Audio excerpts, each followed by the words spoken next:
العالمین الصلاۃ والسلام علی رسولہ الامین وآلہ واصحابہ اجمعین والعاقبۃ للمتقین۔ بزرگان محترم، عزیز نوجوانوں اور بچوں، السلام علیکم ورحمۃ اللہ وبرکاتہ۔ اعوذ باللہ من الشیطان الرجیم، بسم اللہ الرحمن الرحیم۔ قال لا تثریب علیکم اليوم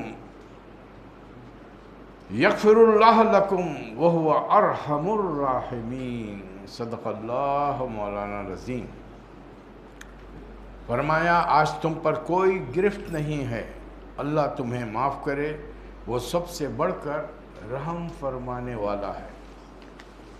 قرآن مجید کے جو قصے ہیں جس کے بارے میں اللہ تعالیٰ نے فرمایا نحن نقص علیک احسن القصص، ہم بہترین قصے تمہیں سنا رہے ہیں۔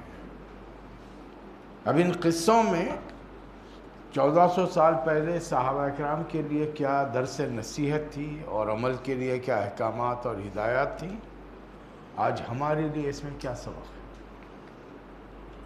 ایسا نہیں ہے کہ قرآن مجید 1400 سال پہلے آیا اور ان لوگوں کے لیے، عربوں کے لیے تھا، اب ماڈرن ٹیکنالوجی کا دور ہے، ہر چیز تبدیل ہو گئی، تو کیا آج ہمارے لیے یہ کتاب قابل قبول، قابل عمل ہے یا نہیں؟ اس لیے کہ نبی کریم صلی اللہ علیہ وسلم خاتم النبیین ہے، آپ کے بعد کوئی نبی آنے والا نہیں، تو قرآن مجید آخری کتاب ہے اللہ کی، جو اللہ نے بندے کے ذریعے بندوں تک بھیجی، تو پھر اس میں ہدایات بھی قیامت تک کے لیے ہونی چاہیے۔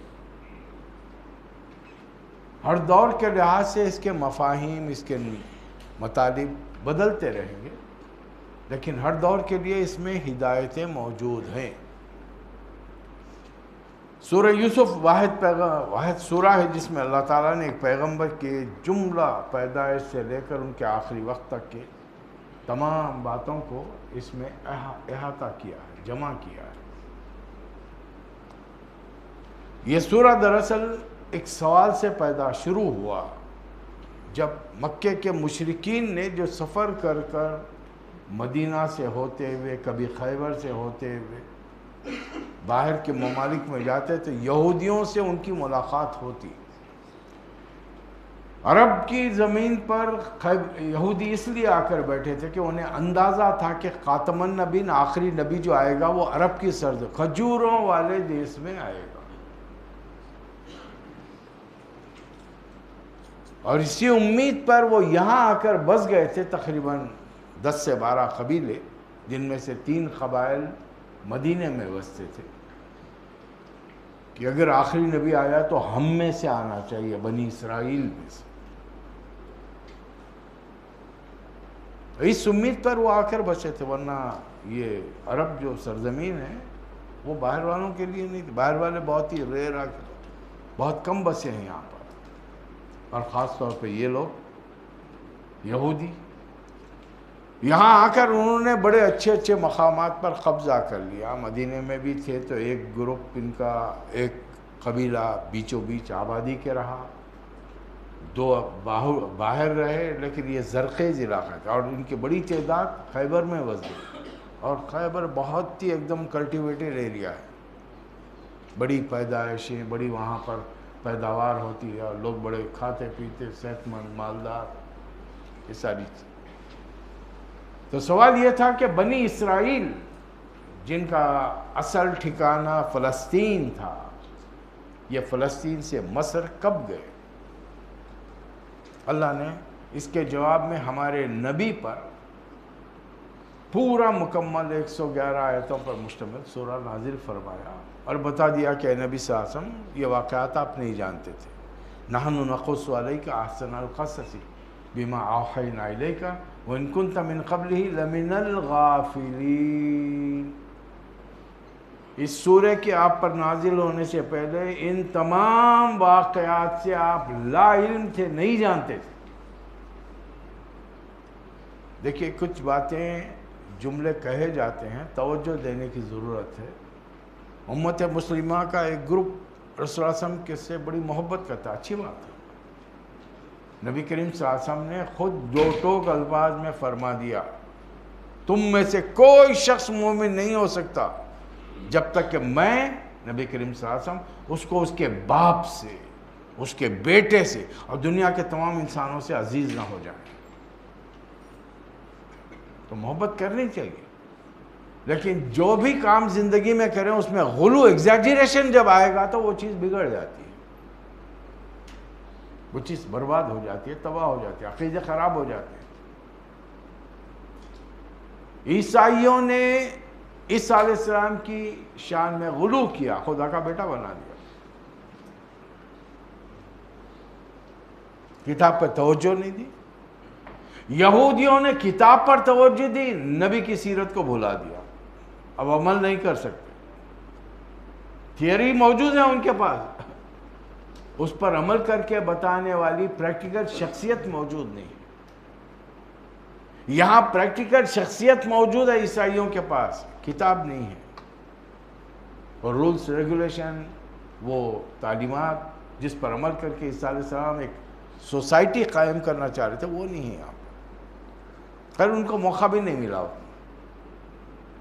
وہ اس زمانے کے مسلمانوں کے بیچ میں تبلیغ کر رہے تھے، بنی اسرائیل، لیکن اس زمانے کے مسلمانوں کے اعمال، ان کے اخلاق اتنے بگڑ چکے تھے کہ اللہ تعالیٰ نے باہر سے ایک حکمران کو بھیجا جا کر ان پر حکمرانی کرے۔ 1947 سے پہلے چند ہزار انگریز آئے تھے، گورے آئے تھے، اور پورے ہندوستان پر ان کا آدمی حکومت کرتا تھا، وائسرائے کہلاتا، اور کسی کی کوئی اہمیت نہیں، پورے اختیارات وائسرائے کے ہاتھ میں تھے۔ ہندوستان کے آبادی کروڑوں کی آبادی ہے، ہندوستانیوں کی آبادی، انڈین مسلم، یعنی مسلم، ہندو، سکھ، عیسائی، بدھ مت کے ماننے والے کروڑوں ہیں وہاں پر، لیکن اختیار چند ہزار لوگوں کے ہاتھ میں۔ یہ اللہ کی طرف سے سزا ہوتی ہے، ہر دور کے مسلمان اور غیر مسلموں کو سزا نہیں تھی ہے، وہ سر جھکانے کے عادی ہیں، کس کے بھی آگے سر جھکا دیں گے، یہ سزا مسلمانوں کو تھی۔ ہم نے تم کو ہندوستان کی سرزمین پر 700 سے 800 سال حکومت کا موقع دیا، تم نے کیا کیا ہمارے دین کے لیے؟ خاندان غلامان، التمش، رضیہ سلطان، غلاموں کے، یہ غلام اسلام میں وقت کے حکمران بادشاہ سلطان بنے ہوئے تھے، مغل امپائر، اور کیا چاہیے۔ پھر ہندوستان کے اندر بے شمار مسلم ریاستیں، بنگال کی طرف دیکھیے سراج الدولہ ہیں، بھوپال کے وہاں کے نواب ہیں، بہمنی سلطنت ہے، عادل شاہی خاندان ہے، قطب شاہی خاندان ہے، آصفیہ خاندان ہے، یہ سب مسلمان خاندان ہیں۔ تم لوگوں نے کیا کیا؟ دین کے لیے کیا کیا؟ ان حکمرانوں میں بہت سارے بڑے نیک متقی پرہیزگار گزرے ہیں۔ اورنگزیب رحمۃ اللہ علیہ کے بارے میں کہ وہ ٹوپی سیتے تھے، قرآن لکھتے تھے، وہ فروخت کیا جاتا تو اس کے پیسے سے کھاتے تھے، اسی سے ان کا کفن خریدے، ان کے تقوی میں کوئی شک نہیں۔ ٹیپو سلطان رحمۃ اللہ علیہ، تقوی میں کوئی شک نہیں۔ سوال اللہ یہ نہیں پوچھے گا آپ کتنے متقی بن کر آئے، رسول اللہ صلی اللہ علیہ وسلم یہ نہیں پوچھیں گے آپ سے، آپ کی نمازیں پوری خشوع و خضوع سے، روزے، حج، زکوٰۃ سب ادا ہوا، عبادات نہیں۔ رسول اللہ علیہ وسلم کا سوال ایک ہی ہوگا، میرے دین کے لیے تم کیا کر کے غیر، میں دنیا کے لیے رحمت للعالمین بنا کر بھیجا گیا تھا، میں نے تم تک دین پہنچا دیا، کیا تم نے اپنے ملک کے غیر مسلموں تک دین پہنچا؟ یہ سوال اپنے ذہن میں رکھ کے یہ اسباق سنیے۔ 10-12 سال کا بچہ ہے، نبی کا گھر ہے، نبی کا بیٹا ہے، سوتیلے بھائی اور 10 جوان ہٹے کٹے موجود ہیں، ایک چھوٹا حقیقی بھائی موجود، یعنی حقیقی بھائی ان معنوں میں کہ ایک ہی ماں سے یہ 2 بیٹے ہیں، یوسف علیہ السلام، بنیامین، بقایا دوسری بیویوں سے ہیں، اور سب کے والد ایک ہی ہیں، حضرت یعقوب علیہ السلام۔ بھائیوں کو صدمہ اس بات کا، غصہ اس بات کا ہے کہ ہمارے ابا اس چھوٹے بچے کو تو بہت چاہتے ہیں، ہم کو نہیں چاہتے۔ سازش کی، لے جا کر اندھے کنویں میں ڈال کر آ گئے۔ پھر وہ بٹوین دا لائنز والی بات آئی کہ اللہ تعالیٰ نے پہلی چیز تو یہ کہ یوسف علیہ السلام کو صبر دیا، اشارہ کیا یہ معاملہ تمہارے ساتھ ہونے والا ہے، صبر کرنا، چیخنا چلانا پکارنا نہیں، یہ نبیوں کی شان نہیں۔ آ جائیے تھوڑا سا سمٹ کے بیٹھے تو لوگ آ جائیں۔ لیکن تھوڑی دیر بعد وہاں سے قافلہ گزرا، اٹھایا، لے جا کر مصر میں بیچ دیا۔ نبی کا بیٹا آزاد انسان، اس کو لے جا کر غلام کی حیثیت سے بیچ دیا گیا۔ خریدنے والا بڑا امیر دولت مند آدمی ہے، ہو سکتا ہے کوئی حکومت کا بڑا عہدیدار ہو، اس نے خرید لیا اور اس معصوم بچے کو لے جا کر اپنی بیوی سے کہہ رہا ہے کہ اس کی اچھی پرورش کرو، یا تو یہ ہمارا بیٹا، ہم اس کو بیٹا بنا لیں گے، یا ہمارے کام آئے گا۔ اب وہ خدمت کرتے ہوئے 8-10 سال سیکھ لیا ایڈمنسٹریٹو سائٹ، ایک چھوٹے پیمانے پر کہ جائیدادیں ہیں، غلام ہیں، کھیتی باڑیاں ہیں، مویشی ہیں، ان تمام کا ریکارڈ رکھنا ہے، ان کا حساب کتاب کرنا ہے، کھانے پینے کا، تنخواہ، ایک ایک چیز کا چھوٹے پیمانے پر اللہ تعالیٰ نے یہ کام سکھا دیا تاکہ کل موقع ملے تو ملک سنبھال سکے۔ یہ امامت معمولی نہیں ہے، یہ مسجدوں کی امامت جو ہم نے آج کل ان لوگوں کو دے رکھی ہے، قوم کیا چیز ہے، قوموں کی امامت کیا ہے، اس کو کیا سمجھے یہ بیچارے 2 رکعت کے امام، یہ تو تنخواہ کے لیے آتے ہیں انڈیا، پاکستان، بنگلہ دیش، ورنہ یہ امام مسلمانوں کو لیڈ کرنے والا ہے محلے کی سطح پر، جمعہ کو لیڈ کرنے والا علاقے کی سطح پر ہے، عیدوں میں جو لیڈ کرتا ہے وہ صوبے کی سطح پر ہے۔ ہم نے سمجھا یار کس کو بھی ذرا داڑھی آگے امام بنا دو، تیری نماز بے سرور، تیرا امام بے حضور، ایسی نماز سے گزر، ایسے امام سے گزر۔ ہم نے تو نماز کو کھیل بنا لیا ہے، امامت کو کھیل بنا لیا ہے۔ ہر لیول پر چیزیں تیار کی جاتی ہیں۔ اب وہاں تیار، یہ قرآن آپ کو ڈیٹیل نہیں دے گا۔ نبی کو اس لیے بھائیوں نے لے جا کر اندھے کنویں میں ڈالا کہ وہاں سے اتنا بڑا ان کو کام مستقبل میں کرنا تھا۔ اب وہی نوجوان جو جوان، یعنی بچہ جو جوان ہو گیا، اب لوگ حیران، اس گھر کی خواتین حیران ہے کہ اتنا حسین بانکا نوجوان ہم نے دیکھا نہیں۔ اب بتائیے ایک شادی شدہ خاتون، فرض تصور کر لیں ابھی شادی ہو کے ابھی آئی ہوگی، چند مہینے ہوئے ہوں، سردار کی بیوی ہے، چند مہینے ہوئے ہوں گے آ کر، ٹھیک ہے، ینگ ہے، جوان ہے، خوبصورت ہے، حسین ہے، اور لیکن اس بچے کو کیا سمجھ گئے؟ بچہ ہی سمجھ رہے نا، نابالغ بچہ ہے 10-12 سال کا، اس کو کیا سمجھے؟ لیکن وہی بچہ جب ایک 8-10 سال اور گزر گئے، 20 سال 22 سال کا ہٹا کٹا نوجوان ہو گیا، اب اسی عورت کی جس نے پرورش کی بچے کی طرح، اس کی نیت بگڑ گئی۔ یہ تمہاری سوسائٹی ہے، اگر تم نے اپنی عورتوں کی قدر نہیں کی، تم غیرت مند مرد نہیں بن سکے، تو لعنت ہے تم پر۔ عورت کے گوشے پردے کا تعلق مرد کی غیرت سے ہے۔ میں یوں ہی ہوا میں باتیں نہیں کر رہا ہوں، نبی صلی اللہ علیہ وسلم جنت دیکھ رہے ہیں، ایک ایسے محل کو دیکھا کہ اس کو دیکھ کر رسول اللہ علیہ وسلم چاہتے کہ اندر سے دیکھوں، کس کا یہ محل؟ عمر بن خطاب۔ گیٹ میں داخل ہوئے، سامنے فوارہ ہے، ایک چھوٹا سا پول بنا ہے، وہاں پہ خاتون وضو کر رہے ہیں، نبی صلی اللہ علیہ وسلم پلٹ گئے، نیچے آئے، عمر میں چاہتا تھا تمہارے محل کو دیکھوں، لیکن وہاں خاتون کو دیکھا، میں بغیر دیکھے پلٹ کے آ گئی، مجھے تمہاری غیرت یاد آ گئی۔ کس کے الفاظ ہیں؟ نبی کریم صلی اللہ علیہ وسلم۔ کس کے لیے ہیں؟ حضرت عمر۔ وہ پسند نہیں کرتے تھے کہ ان کی ماں، بہن، بیوی، بیٹی، غیر، اس پر کسی غیر کی نظر پڑے۔ اب یہ احتیاطیں جب ہمارے گھروں میں ختم ہوتی ہیں تو معاشرہ وہ ہوتا ہے جو آج یورپ کا ہے۔ جو کام، جو گناہ نہیں کیا یوسف علیہ السلام نے، قوم نے ان کو، سرداروں نے سزا دی، اٹھا کے جیل میں ڈال دیا۔ اللہ نے چونکہ خوابوں کا علم سکھایا تھا، تعبیر، خوابوں کی کیا تعبیر ہوتی ہے، الحمدللہ اس کا نتیجہ یہ نکلا کہ قید خانے میں 2 آدمیوں کو تعبیر بتا دی۔ جس کو زندگی ملی وہ جا کر بھول گیا، دوسرا تو مر گیا۔ اب کئی سالوں بعد اللہ نے اس کو یاد دلانے کے لیے ایک نیا طریقہ استعمال کیا. وقت کے بادشاہ کو خواب دکھایا, 7 ہری گائیں ہیں, 7 گائیں دبلی ہیں, 7 موٹی ہیں, اور دبلی گائیں موٹی گائوں کو کھا رہے ہیں. اب اس آدمی کو جو بادشاہ کو شراب پلا رہا تھا یاد آیا, ارے یہ خوابوں کی تعبیر جاننے والے صاحب تو ابھی جیل خانے میں پڑے, انہوں نے مجھ سے درخواست بھی کی تھی جب چھوٹتے وقت.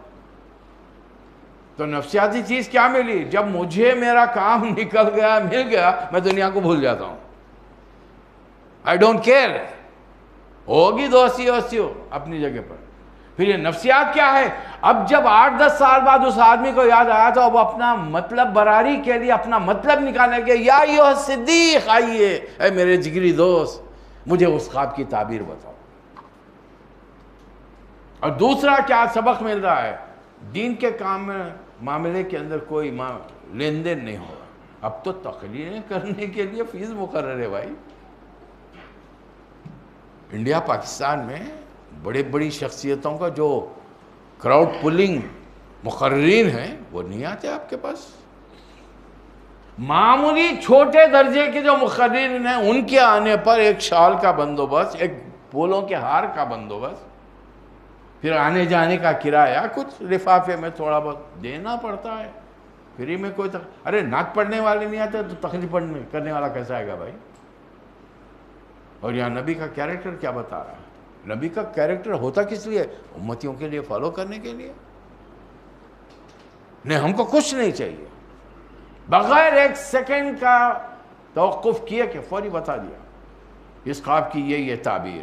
بادشاہ نے کہا کہ آ جاؤ, آج سے تم ہمارے خاص آدمی. فرمایا کہ نہیں, مجھ پر ایک الزام ہے, اور الزام کی صفائی ضروری ہے. پوری خواتین کو بلاؤ جنہوں نے میری خوبصورتی کو دیکھ کے انگلیاں کاٹ لی.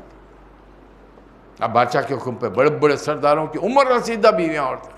اب ان سے پوچھا گیا, بتایا کہ نہیں, ہم نے معلومنا من سوء, ہم نے اس میں کوئی رتی برابر برائی نہیں دی.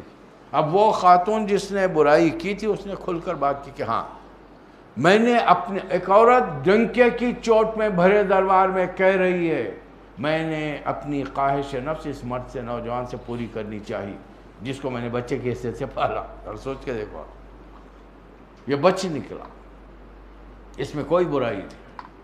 اب بادشاہ نے آفر کر دیا, آئیے ہمارے پاس خاص آدمی بن رہا تھا. نہیں, ایسا نہیں. اجعلنی خزائن الارض, زمین کے خزانوں کی چابیاں میرے ہاتھ میں دیجیے.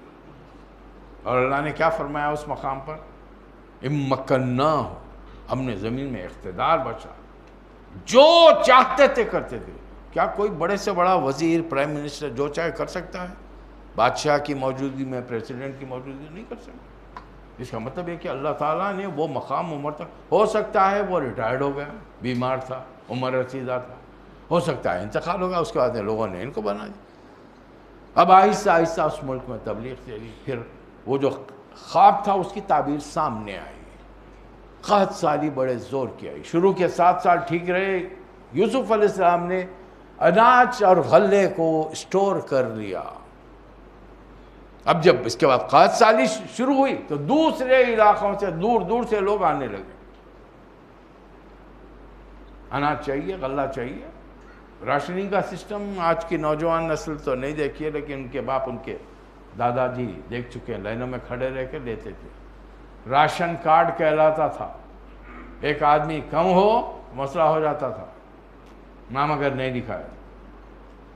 بہترین انتظام کیا. دور کے علاقوں سے آئے, 10 ہٹے کٹے نوجوان آ رہے ہیں. یوسف علیہ السلام دیکھتے پہچان لیا, ارے یہ تو میرے بھائی ہیں.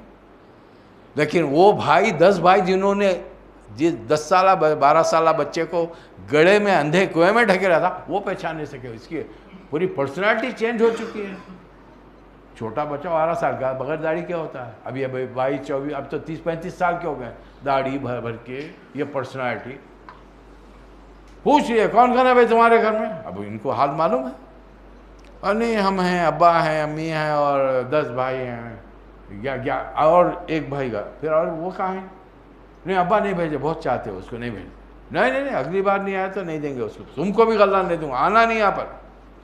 پھر جب یہ قافلہ جانے لگا تو اپنے ملازم سے کہا کہ انہوں نے غلہ خریدنے کی جو قیمت دی ہے اس کو ان کے سامان میں رکھ دو.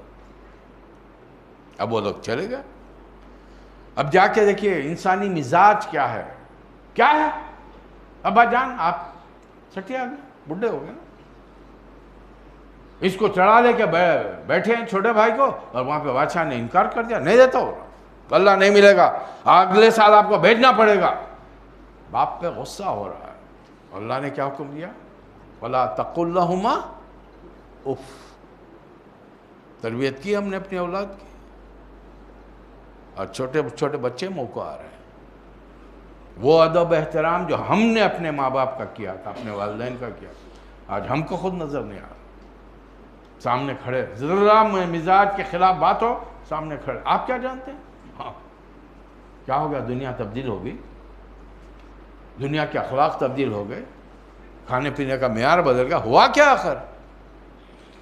ہاں تھوڑی چند چیزوں میں تبدیلیاں آئی ہیں. پہلے خط لکھتے تھے, ہفتے بار معلوم ہوتا تھا, اب واٹس ایپ کے اوپر اندر لائیو بات کر لیجیے. لیکن جب بھی گیہوں کی روٹی کھاتے تھے, ابھی کوئی پلاٹینم کی یورانیم کی روٹیاں نہیں کھا رہے ہیں. چلیے بڑی مشکل سے ابا جان کو ان لوگوں نے راضی کیا,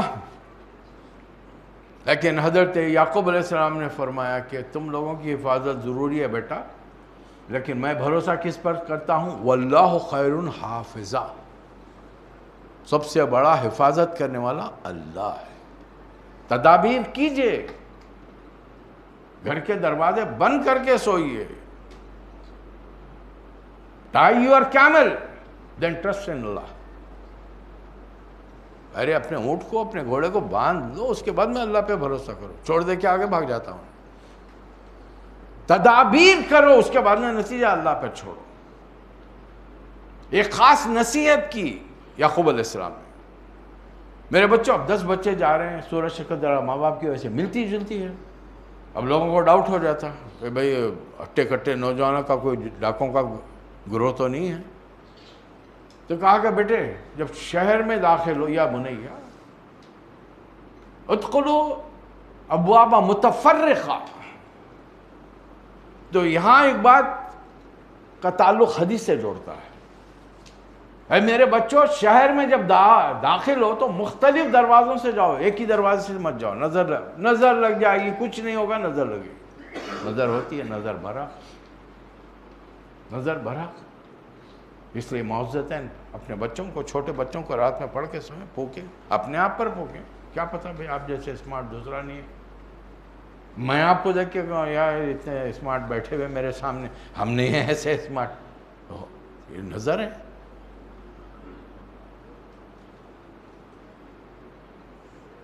حضرت یعقوب علیہ السلام نے فرمایا کہ الگ الگ دروازوں سے داخل ہونا. حدیث کیا ہے؟ رسول صلی اللہ علیہ وسلم نے فرمایا انا مدینۃ العلم وعلی باب. حالانکہ آج سے 1200 سال پہلے حدیث کی جو پانچویں اہم کتاب ہے ترمذی, اس پر امام ترمذی نے بحث کی, حجت کی ہے اس پر. ہم اس کو for the sake of argument مان لیتے ہیں, جیسے کہ کچھ لوگ اس پر بہت زیادہ بڑا چڑھا کے بیٹھے. لیکن بتانا کیا ہے, قرآن کی روشنی میں اس پرانے زمانے میں شہروں کے داخلے کے مختلف دروازے ہوتے تھے, ایک دروازہ نہیں ہوتا. اچھا, اس حدیث کو بھی اگر ہم مان لیں تو اس کے ساتھ دوسری حدیث کو جوڑنا پڑے گا. میں علم کا شہر ہوں, ابو بکر اس کی زمین ہے, عمر اس کی دیواریں ہیں, عثمان اس کی چھت ہے, علی اس کا دروازہ ہے. یہ بھی حدیث ہے. ایک حدیث لینا, دوسری حدیث چھوڑ دینا, یہ کہاں کا انصاف ہے؟ اب اس بھائی کو لے کر بھی پہنچ گیا. رستے میں کتنا ٹیس کرے ہوں گے ذرا دیکھو. بڑا بیٹھے رہتا گھر کے اندر, کام کاج کچھ نہیں ہے, ہم پورا کام ہم سنبھالتے, ابا کے پہلو میں بیٹھا رہتا رہا. پورا رستہ ٹیس کرتے گئے بنیامین کو.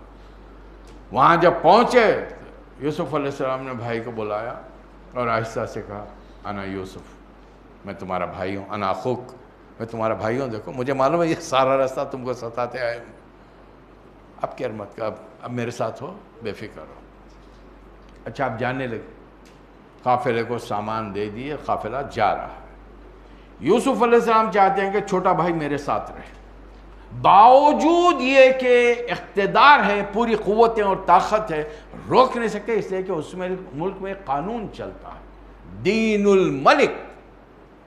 وہ قانون کیا ہے؟ آپ کسی بھی آؤٹ سائڈر کو بلا وجہ نہیں رکھ سکتے، کوئی جرم ثابت ہونا چاہیے اس کو. You cannot detain any person. اچھا تب کیا کریں گے؟ اپنے ایک ملازم سے کہا کہ وہ جو سونے چاندی کے پیالے ہیں ان میں سے ایک سونے کا پیالہ اس کے پاس رکھو، اس کے سامان میں رکھو. اب یہ قافلہ جا رہا ہے، فوری ایک بٹالین پہنچ گئی. اس نے کہا کہ بھائی ایسے کیسے، تم لوگ چور ہو. ارے ہم نے کیا چرایا ہے؟ ہم سیدھے سادھے آدمی ہیں، آئے ہیں غلہ لیے جا رہے ہیں وہاں پر. نہیں سامان کی تلاشی لو، اور جس کے مال میں سے یہ چیز نکلے اگر تم چور ثابت نہیں ہوئے تو میں تمہیں 1 اونٹ کے برابر غلہ فری دوں گا. لیکن اگر تم میں سے کسی نے چوری کی ہو تو اب بتاؤ اس کے ساتھ کیا سلوک کیا جائے. یہاں کا قانون الگ تھا، فلسطین کا دین. اللہ کے نبی جو تعلیمات لائے تھے وہ اور تھی. اس زمانے کی تعلیمات یہ تھی کہ جو چوری کرے اس کو ڈیٹین کر لیا جائے، روک لیا جائے. ان چوکیداروں ان سپاہیوں نے پورے بھائیوں کے 10 بھائیوں کی تلاشی دی، کچھ نہیں ملا. اب یہ چھوٹے بھائی کی تلاشی دی، اس میں سے سونے کا ملا. اب دیکھیے میں جو نفسیات کی بات کر رہا ہوں، it is not a joke. اب یہ جو 10 بھائی خاموش بیٹھے تھے، ہمارے مال میں سے نکلتا نہیں نکلتا، حالانکہ انہیں معلوم ہے ہر ایک کو کہ ہم نے چرایا نہیں ہے. اب ان کی حالت کیسے؟ ارے ہم کو تو پہلے سے معلوم تھا یہ چور ہے، یہ چور ہے، کراؤں گا انہیں. اس سے ایسی حرکت متوقع ہے. یعنی جس کے ساتھ دلوں میں بوجھ رہتا ہے نا، اس پر الزام عائد کرنا نتھنگ، کچھ نہیں ہے، اہمیت ہی نہیں. بلکہ سیدھا جب بادشاہ کے سامنے پیش کرے نا، بادشاہ سلامت، اگر انہیں چور ہے نا، کوئی تعجب کی بات نہیں. اس کا بڑا بھائی بھی چور تھا. اچھا کس کو بول رہے ہیں؟ یوسف علیہ السلام کو ان کے منہ پہ کہا جا رہا ہے کہ اگر یہ چھوٹا چور ہے، اس کا بڑا بھائی بھی چور تھا. یوسف علیہ السلام غصے میں جز بز ہو کے رہ گئے، لیکن وہ نہیں چاہتے تھے کہ راز کھلے. بڑے یعنی شریر قسم کے لوگ ہو تم لوگ. بس اتنا کہا، چھوڑ. اب جاؤ.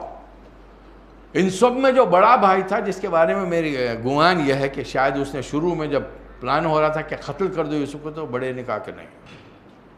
اس نے کہا کہ میں نہیں جاؤں گا، ابا جان غصے میں ہیں، جب تک اللہ کو فیصلہ نہ کرے تم لوگ نہ جاؤ. اور بولو، جا کے بولو آپ کے بیٹے کو چوری کرتے ہوئے. اب وہ سوتیلا بھائی کون ہو گیا؟ ابا آپ کا بیٹا، اپنا بھائی نہیں کر رہے ہیں. انسان جب کسی چیز کو اپناتا نہیں ہے نا، تو اس سے دوریاں ایسے اختیار کرتا ہے لفظوں میں. بنی اسرائیل کا حال یہ کہ موسیٰ علیہ السلام سے کہہ رہے ہیں کہ فدع ربک، یعنی وہ اللہ ان کا اللہ نہیں ہے، موسیٰ علیہ السلام کا اللہ ہے. جب پکارتے ہیں نا تو چیزیں بہت ساری کھل کے سامنے آتی.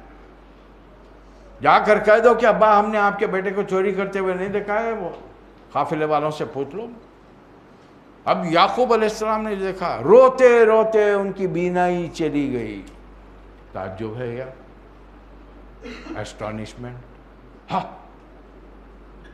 نبی، جلیل القدر نبی، ان کے باپ نبی اسحاق علیہ السلام، ان کے باپ ابراہیم علیہ السلام نبی، اور ان کو نہیں معلوم ہے بیٹے کے غم میں رو رہے ہیں، آنکھیں چلی گئی، بینائی چلی گئی. ان کو نہیں معلوم بیٹا پڑوس کی ریاست کے اندر زندہ بیٹھا ہوا ہے، بڑے عہدے پر فائز ہے.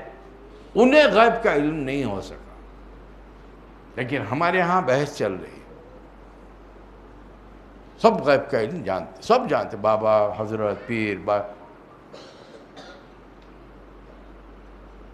آخر کہا کہ جا کے ڈھونڈو میرے بچوں، اور جتنا گھر کی جمع پونجی ہے لے جاؤ. پہنچ گئے.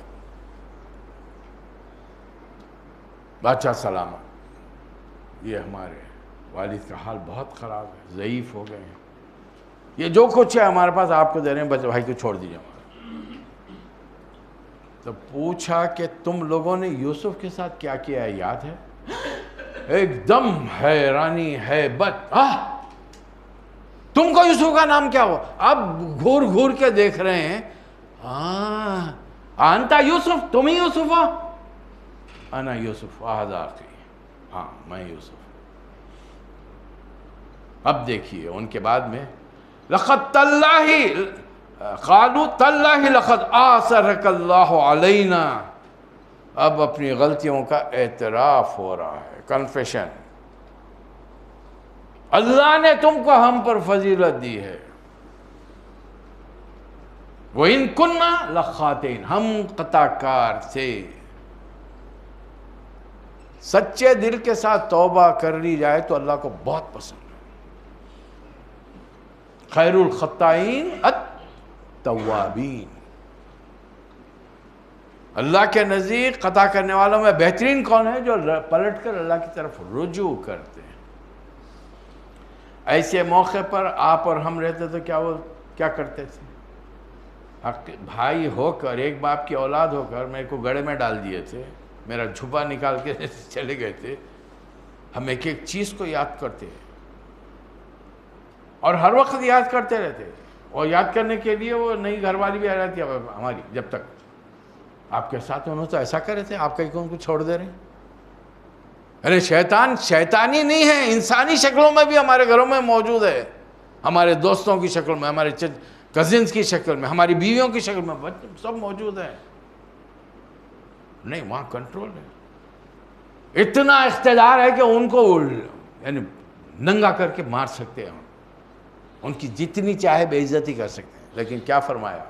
لا تثریب علیکم، آج تم پر کوئی مواخذہ نہیں، کوئی بدلہ نہیں لیا جائے. آج کوئی بدلہ نہیں لیا. یغفر اللہ لکم وہو ارحم الراحمین. چلیے ختم ہو گیا. ہے تا دل معاف کرنے کا. دفتروں میں کام کرتے ہیں، محلے کے اندر جھگڑے ہوتے ہیں، گھر کے اندر ہوتے ہیں، ہم معاف کر دیتے. اتنی آسانی کے ساتھ ایک آدمی کی زندگی سے کھیل لیے بھائی. اپنی دانش میں تو اس کے موت کے منہ میں ڈال دیا، اندھے کنویں میں پھینک کر آگے. ایک بار 10-12 سال کے بچے کو کبھی ان پوائنٹس پہ غور کیا آپ نے؟ اور آج اسی بچے کو اللہ نے جو حکمرانی دی ہے، ہاتھ جوڑ کے کھڑے ہوئے. کہا کہ یہ میری قمیص لے جاؤ، ابا کو دو. اب یہ قافلہ چلا ہے، ایک عام آدمی قافلے کا وہ حضرت یوسف علیہ السلام کی قمیص لے کے جا رہا. اب نبی کو حضرت یعقوب علیہ السلام فرمائے مجھے ہوا میں یوسف کی خوشبو آ رہی ہے،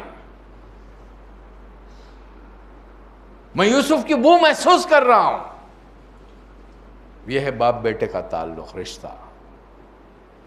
اور وہ قمیص لے جا کر حضرت یعقوب علیہ السلام کے چہرے پر لگائی، بینائی آ گئی. بینائی آ گئی، حالانکہ وہ خود نبی ہیں. بڑے مزے کی بات یہ ہے، نبی کے بیٹے ہیں، نبی کے پوتے ہیں، لیکن بیٹے نے جو قمیص بھیجی وہ لگائی گئی تو ان کی بصارت، ان کی بینائی واپس آ گئی. اب سارے کے سارے گئے. اب اس زمانے میں ایک طریقہ تھا وقت کے بادشاہ کو سجدہ کیا جائے.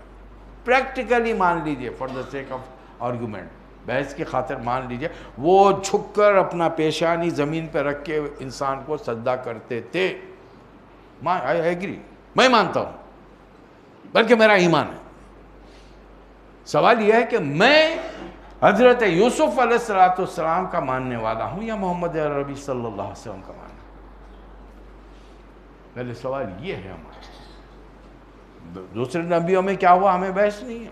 وہ نبی تھے، ہمارا ایمان لانا کافی ہے. 1,24,000 نبی آئے، ان پر کتابیں نازل ہوئی، ہم سب پر ایمان لاتے ہیں، بس عمل نہیں کرتے. عمل کریں گے حضرت محمد مصطفیٰ صلی اللہ علیہ وسلم کے طریقے. جب صحابی نے پوچھا کہ میں بہت سارے ملکوں میں گیا ہوں، بادشاہوں کو سجدے ہوتے ہیں، آپ تو بڑی شخصیت ہیں ان کے مقابلے میں، اللہ کے نبی ہیں، تو ہم چاہتے ہیں کہ آپ کو سجدہ فرما کے نہیں. میری شریعت میں سجدہ حرام ہے. اگر میں سجدے کا حکم دیتا تو اولاد کو دیتا، ماں باپ کو سجدہ کرو، ربیانی صغیرہ ہیں. اگر میں حکم دیتا سجدے کا تو عورت کو حکم دیتا شوہر کو سجدہ کریں. ہم نے اپنے بچوں کو، اپنی بیویوں کو یہ سبق سکھائے. اللہ تعالیٰ اس کے بعد میں فرما رہا کہ ہم نے بہت سارے نبیوں کے واقعات آپ تک بیان کیے ہیں، بہت ساروں کے نہیں بھی کیے ہیں. آخری آیت میں اللہ نے حکم دیا، اے محمد صلی اللہ علیہ وسلم کہہ دیجئے دنیا والوں سے، قل ھذہ سبیلی. یہ ہے سبق ہمارا. دوسرے نبی کے واقعات ہیں، رسول اللہ صلی اللہ علیہ وسلم فرما رہے ہیں یہ جو پروسیس بتایا گیا ہے اس پر چلنے کا، ہاذہی سبیلی، یہ میرا طریقہ ہے، ادعو الی اللہ، میں تمہیں اللہ کی طرف بلا رہا ہوں، اپنی ذات کی طرف، اپنے قبیلے کی طرف، اپنے خاندان کی طرف نہیں بلا رہا ہوں، میں تمہیں اللہ کی طرف بلا رہا ہوں، علی بصیرۃ انا ومن اتبعنی، اور پورے ہوش و حواس میں پورے شعور کے ساتھ میں بلا رہا ہوں، الٹ اپ نہیں، پوری دلیلوں کے ساتھ بولے۔ آپ کسی غیر مسلم کو دعوت دیں تو دلیل کے ساتھ بات کی، یہ نہیں کہ میں پیدائشی مسلمان ہوں، میں محمد صلی اللہ علیہ وسلم، ارے تم مانتے ہوں گے محمد صلی اللہ علیہ وسلم کو، تو نہیں بولتا میں بھی کرسچن کو مانتا ہوں، میں بھی مسیح کو مانتا ہوں، ماننے سے کوئی فرق نہیں پڑتا۔ دلیل کیا ہے؟ ہمارے نبی جو اخلاقی تعلیمات لائے اس کے بیس پر عرب کے پیننسولا پر GCC میں انہوں نے اسلامی نظام قائم کر کے بتایا، لِيُظْهِرَهُ عَلَى الدِّينِ كُلِّهِ، دوسرے کسی نبی نے نہیں بتایا، کسی نبی نے۔ 900 سال نوح علیہ السلام حکومت کرے، کچھ نہیں کر سکے، اللہ نے ان کی نظروں کے سامنے بیوی بچوں عزیزوں رشتہ داروں پوری قوم کو غرق کر کے رکھ دی۔ موسیٰ علیہ السلام 10-15 سال حکومت کریں، اللہ نے ان غلام مسلمانوں کو وہ منظر دکھایا کہ وقت کا حکمران فرعون اور اس کی زبردست فوج اللہ نے ایک وقت میں غرق کر کے رکھ دی۔ لیکن موسیٰ علیہ السلام اپنی نظروں سے اسلامی نظام برپا کرتے ہوئے دیکھ نہیں سکے، وہ برکات نہیں دیکھ سکے کہ معاشرے میں عورت بنی ٹھنی جا رہی ہے، سونے چاندی سے لت پت ہے، لیکن کوئی اس کی طرف بری نظر سے دیکھنے والا نہیں، چوری کا کوئی تصور نہیں، جھوٹ ملاوٹ جتنی برائیاں ہیں معاشرے سے ختم ہو گئی۔ نبی کریم صلی اللہ علیہ وسلم ٹیکنالوجی سکھانے نہیں آئے تھے، ایٹم بم بنانے، راکٹ بنانے، میزائل کا فارمولا دینے نہیں آئے تھے۔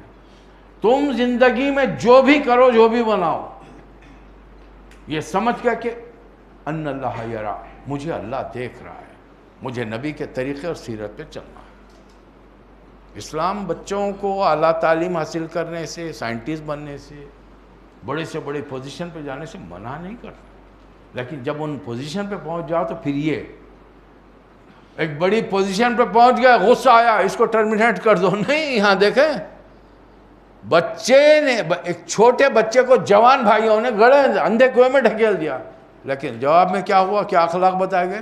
لا تثریب علیکم اليوم، بدلہ نہیں ہے آج۔ بہترین آدمی وہ ہے جو بدلہ لینے پر قادر ہو، پھر وہ معاف کر دے اللہ کی خاطر۔ اسلام تو ہم کو یہ تعلیمات دیتا ہے۔ تو یہ چند باتیں تھیں ایک سورہ کی شکل میں، انشاءاللہ الحمدللہ آج سورہ مکمل ہوا۔ جو کوئی ٹوٹی پھوٹی باتیں میری سمجھ میں نے آپ کے سامنے رکھا، اللہ تعالیٰ مجھے اور آپ کو توفیق عطا فرمائے۔ ہمارے ساتھیوں میں جناب شاہ عبدالحادی صاحب کے بھائی سید موسیٰ صاحب کا ہندوستان میں انتقال ہوا، اللہ تعالیٰ ان کی مغفرت کرے، دوزخ سے بچائے، جنت میں الفردوس عطا فرمائے، ان کی قبر میں نور بھر دے، جنت کی کھڑکیاں کھول دے، ان کے لواحقین کو صبر جمیل عطا فرمائے۔ ہمارے ایک ساتھی جیسا کہ میں بار بار ذکر کرتا ہوں، مقدمے چل رہے ہیں، اللہ تعالیٰ ان کو جلد سے جلد ان تمام مقدموں سے باعزت بری کرے۔ شفیق مجاور صاحب ہیں اور ہمارا حلقے کا ایک نوجوان ہے، بڑی تکلیف میں، اللہ تعالیٰ اس کی تکلیف کو دور کرے، وہ بیماری دور کر دے اور اسے ان تمام بیماروں کو ایک لمبی عمر عطا فرمائے۔ وآخر دعوانا ان الحمدللہ۔